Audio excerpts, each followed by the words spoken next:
Good evening and welcome. Tonight we will be going over the history and geography of Auckland in New Zealand.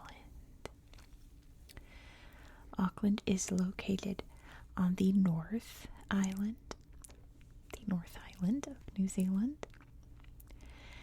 And of course it centers around the city of Auckland, which is the most populous city in New Zealand. It is located on an isthmus, which is fun because there's not a lot of good examples of isthmuses in the world. Everyone thinks, Panama, and that's like the best isthmus or the best example of an isthmus. But there's also Auckland, New Zealand is a great example of an isthmus. So what is an isthmus? Always sounds like you have a stutter when you say it or something. An isthmus is when you have two large areas of land and a very narrow strip of land connecting them, surrounded by two bodies of water. And in this case, the two bodies of water around Auckland are the Hauraki Gulf and Manukau Harbor. Apologies for any mispronunciations. Last videos about New Zealand, some of you guys ripped into me about pronunciations, and I'm trying my very best at all times. Just kindly correct me down in the comments if anything is too atrocious, because I'd rather have correct pronunciations attached to my videos. I'm always trying my best. There's also the much smaller, make sure I highlight it here for you, right here. This is Waitemata Harbor, which there's the Auckland City Bridge here that spans these bodies of water, connecting to the Auckland CBD. It's known as the Central Business District, where all of the big important downtown section of the city is. That's where you'll find the Auckland Sky Tower, which is the tallest structure in New Zealand and one of the tallest in the Southern Hemisphere. The tallest building in the Southern Hemisphere right now is in Jakarta, but the Sky Tower is the tallest, they call it a freestanding structure. So it's not like a building where there's apartments and offices and things like that. It's just a tower. There's some restaurants at the top, and you can bungee jump off of it if you're absolutely insane. I would never do that in a million years. But it's not like a building. It's an observation tower. But yeah, it's therefore the tallest tower in the Southern Hemisphere and the highest man-made point in New Zealand. Auckland region also has a lot of incredible sights around. As you can see, the city is just right here. There's so much more in this region. Starting with the islands out here, there are some very, very incredible islands. Probably the most famous is, I think it's this one or this one, I don't label it, but it's called Rangitoto Island, and it's a beautiful little volcano island. There's actually a lot of volcanoes here. It's known as the Auckland Volcanic Field. Just in the Auckland area alone, there are 53 extinct volcanoes. Some are in the center of the city, the more famous ones being Mount Eden and One Tree Hill. Some of them are islands. Actually, I think all of these islands are extinct volcanoes.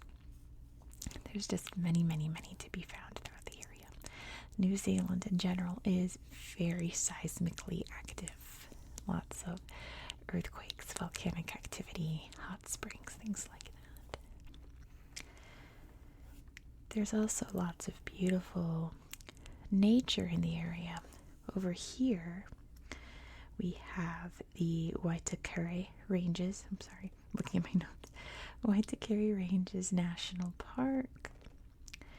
And there's a regional park down here, which mostly bleeds into Waikato down here. But it's in here as well. It is the Hunua Ranges Regional Park.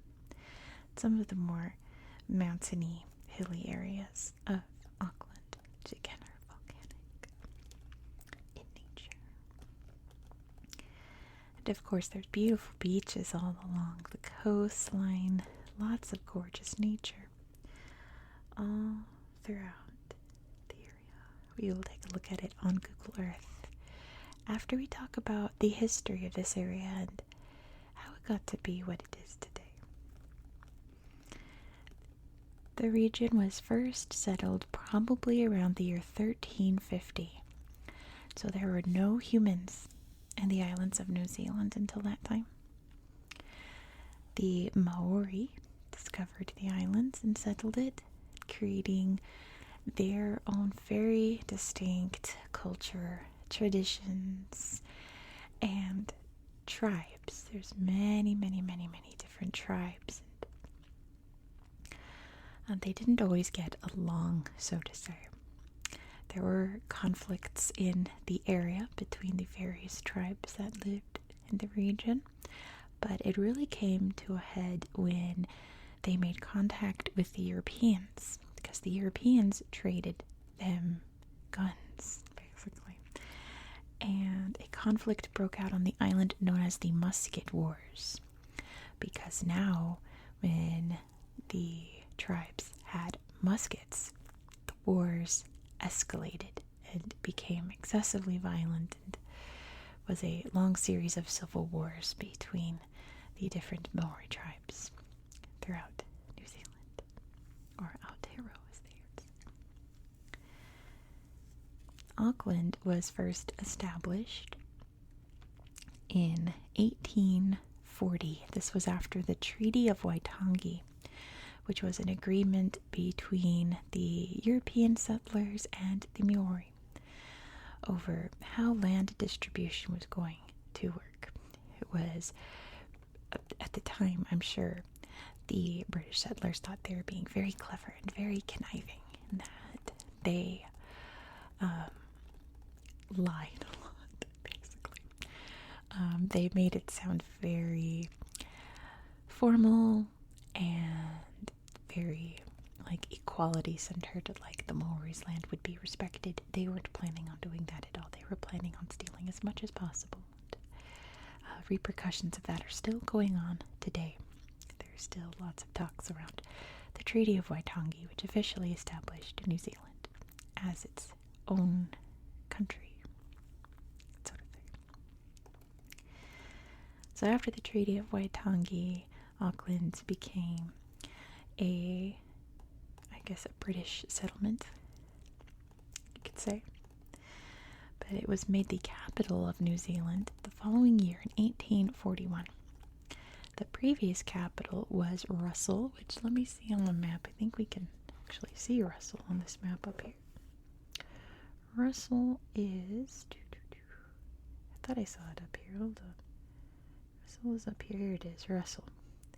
It's very tiny on the map, up here in the Bay of Islands. And what happened was that they had raised the British flag in their capital city, and a Maori person would come and chop it down, and then they'd put it back up, and he would come and chop it down with an axe. And so they put a 24-hour guard on it, and he still managed to chop it down. Mad respect, that's awesome. So they're like, you know what, instead of trying to fix this issue, let's just move the capital. So they moved it down here to Auckland. But this wouldn't last for very long. They would move it to its current location in Wellington in 1865. Now, I can't show you Wellington on the map. It's a little farther south from here.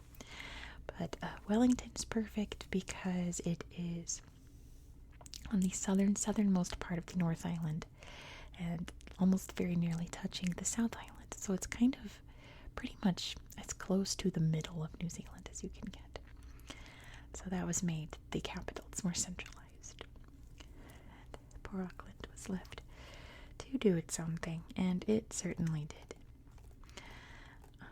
The population first grew during the 1840s with the stationing of soldiers here. I'm hoping I pronounce his name right. It's Honeheke. Honeheke, I believe. Again, let me know in the comments. Be kind. I'm trying my best. He was a Maori leader who was causing a ruckus, rising rebellion. And then 20 years later, in the 1860s, was the Maori King movement, which was when the Maori tribes, which again, like I said, had been very splintered, very fractured, and had a lot of war between them before this whole European Treaty of Waitangi nonsense happened. They decided to unite, and they elected a king of all the Maori. And that caused some troubles. So they stationed more and more soldiers here to try to defend their new cities and towns, including, Auckland. So the first population boom came from, we need more strong men here to defend our land. But that would obviously change as peace would come, and New Zealand became its own country within the Commonwealth and invited a new influx of immigrants, most of them being from Southeast Asia and the Pacific Islands. Many, many, many people from China, from Vietnam, from, I think there's a big Samoan and Tongan population as well, including the Maori. Auckland has the largest Maori population in New Zealand currently. And I think that's it for the big news. The only other historical tidbit I found about Auckland to mention happened in 1985, when over in French Polynesia, over there, not too far off, France was testing nuclear weapons, and Greenpeace decided to protest that, and they had a big ship called the Rainbow Warrior that they were going to sail to French Polynesia to protest the nuclear weapons testing. And they were docked here in Auckland when the ship blew up and sank. And obviously, whatever your opinion is on the issue, that's unacceptable. That was obviously not a coincidence. And eventually the French government did admit that they were the ones who did it. And it was quite the outrage. Because government shouldn't be blowing up other people's ships, for any reason. That's pretty much all that I have for you for the history. It's a very large, thriving metropolis today. Beautiful, beautiful scenery. There's always something to do here, it seems. I'd love to visit someday. Why don't we go check it out on the tablet? Let me turn down the lights and we'll look at it. Here we are in Auckland, New Zealand. So I think we just have to start with the city of Auckland itself, which you can see is a big urban sprawl. Actually, I should start by zooming out, shouldn't I? We always start by zooming out. Let me zoom out so you can see exactly where we are in the world if you're not quite sure what North Island means or where New Zealand even is in the globe. Here's New Zealand. Over here is Australia. Look up here. There's, China and Asia. Over here, Southeast Asia, Indonesia, Papua New Guinea. Way down here is New Zealand, and you can see the North Island and the South Island. We're way up in the North Island, and then Wellington's right there, so you can see as close to the middle as you can really get. But let's look at the city of Auckland. So let's start up here. This is the CBD. If I zoom in, you can really see all of the details, the big city here, right? And then way over here is the Auckland Sky Tower. Look at that. Let's take a look. I feel like someday I'm gonna visit Auckland, but I might be too chicken to go up the Sky Tower, to be honest. When I was in Paris, I was too chicken to go up the Eiffel Tower, and I'm sure this is much higher. It is massive. I like to watch New Year's Eve fireworks around the world because I'm a nerd, right? And they always shoot their fireworks off the Sky Tower on New Year's Eve. There's the view. Incredible. And yeah, there's lots of cafes up here. And you can see, oh look, Towers of the World. So let's see. Which one? Where are we? Tokyo Sky Tree, Canton Tower. I can't really read these glares too much. But yeah. And of course the Burj Khalifa. It is quite massive. And yes, you can bungee jump. Bungee jumping was invented in New Zealand. And I will never do it. If you gave me $1 million, I don't think I could do it. I'm such a chicken. But yes, that's the CBD in gorgeous 3D. The Auckland War Memorial Museum is also an important site in Auckland and New Zealand in general. Lots of memorials. There's some dinosaurs. Maybe the dinosaurs had wars. I don't know, but yeah. Cool airplane there. Interior of a Maori, probably like a meeting house from the looks of it. I'm sure they have their own name. I don't know what it is. A big ship here. I'm blanking on what they're called. A Moana boat. And lots of aircraft here, and dinosaurs, and a kiwi, and some Greek statues. Stuff you have in war museums. But it's a very important little spot here. Let me see. You can see that's a little volcano right there as well. Let's take a look at, I don't remember where all the sites I wanted to show you are. To look at Mount Eden, but that's the neighborhood. We have to look at the actual Mount Eden, which looks really cool because it's very volcano looking. Look at this guy. Look at that crater. Let's go to the summit. This is the highest natural point in Auckland. You can see the CBD over there. And beautiful views from atop Mount Eden. They had a traditional name there.